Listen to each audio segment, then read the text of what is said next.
اس کام کے کچھ لوازم ہیں، کچھ شرائط ہیں، اس کی کچھ تدریج ہے جو ہمیں سنت سے ملتی ہے، قرآن سے ملتی ہے، حدیث سے ملتی ہے۔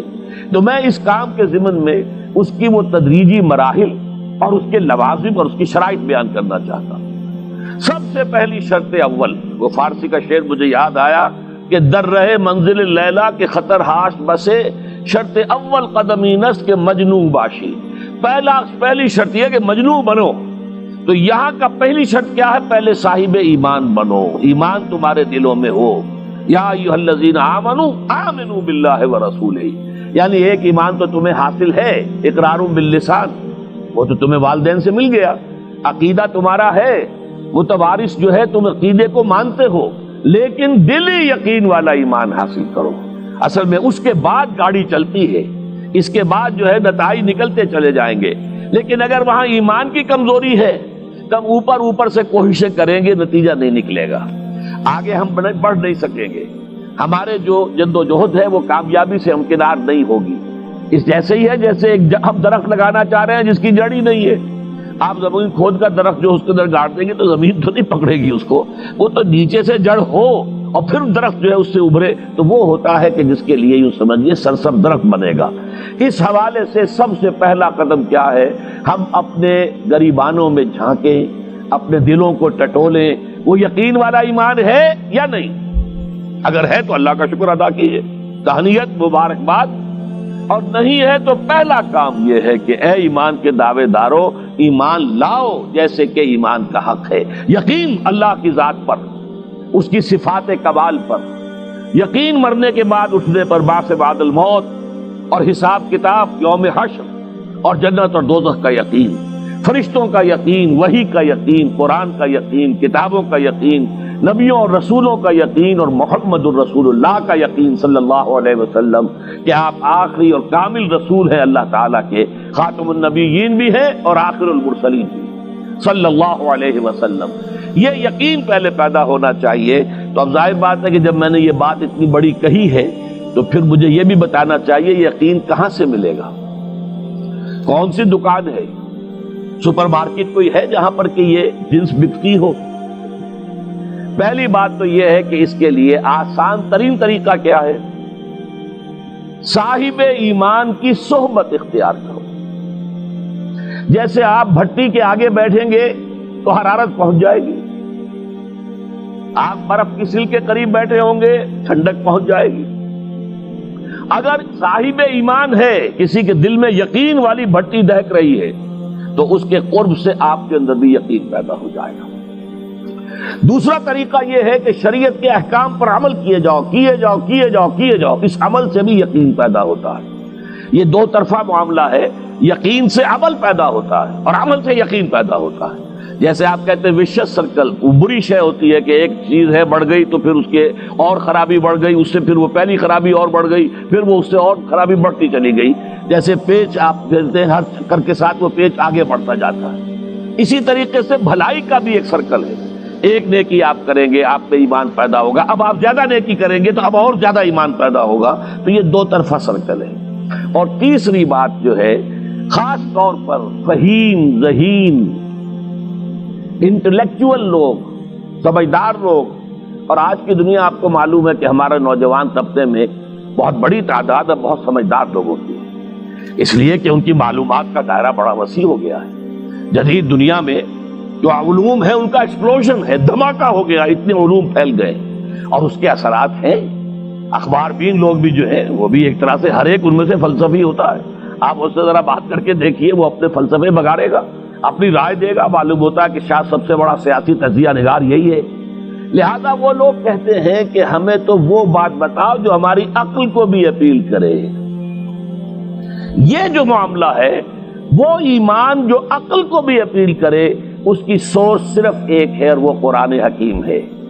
مولانا ظفر علی خان نے ایک شعر کہا تھا بہت سادہ انداز میں، وہ جنس نہیں ایمان جسے لے آئیں دکان فلسفہ سے، ڈھونڈے سے ملے گی عاقل کو یہ قرآن کے سپاروں۔ عاقل جو ہے انٹلیکچوئل، ایک ہے عام آدمی، عام آدمی جو ہے صاحب یقین کی صحبت سے بھی یقین پیدا ہو جائے گا، عام آدمی عمل کرتا رہے گا اس سے بھی یقین پیدا ہو جائے گا، لیکن عاقل، انٹلیکچوئل، وہ شخص جو کہتا ہے پہلے میری عقل کو اطمینان ہونا چاہیے پھر مانوں گا، اس کے لیے جو سورس ہے، منبع ہے، سرچشمہ ہے ایمان کا، وہ صرف اور صرف قرآن ہے۔ اس میں غور و فکر کرے، انسان اس طرح قرآن کو پڑھے کہ وہ براہ راست اس کا مفہوم اس کے دل کے اوپر اترتا چلا جائے۔ جیسے علامہ اقبال نے کہا ہے کہ تیرے ضمیر پہ جب تک نہ ہو نزول کتاب، گرہ کشا ہے نہ رازی نہ صاحب کشاف۔ قرآن تو تمہارے اپنے قلب پر نازل ہونا چاہیے۔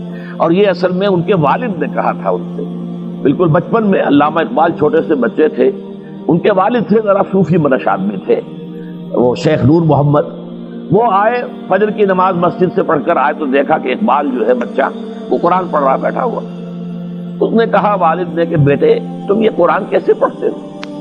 اب وہ حیران ہوا بچہ، کیا بجان بس میں پڑھتا ہوں قرآن جیسے پڑھتے ہیں، آپ کا مطلب کیا ہے؟ کہا بیٹے قرآن ایسے پڑھا کرو کہ جیسے یہ تم پر نازل ہو رہا ہے، یوں سمجھو کہ تم پر نازل ہو رہا ہے، تم مخاطب ہو۔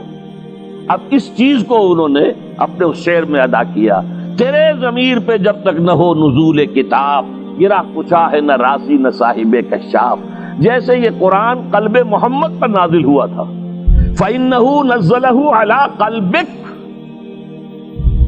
جبرائیل نے یہ اے نبی اے محمد آپ کے دل پر اتارا ہے۔ تو جب تک ہمارے بھی دل پر نہیں اترے گا تو قرآن مجید جو ہے وہ ہمیں انسپائر نہیں کر سکے گا۔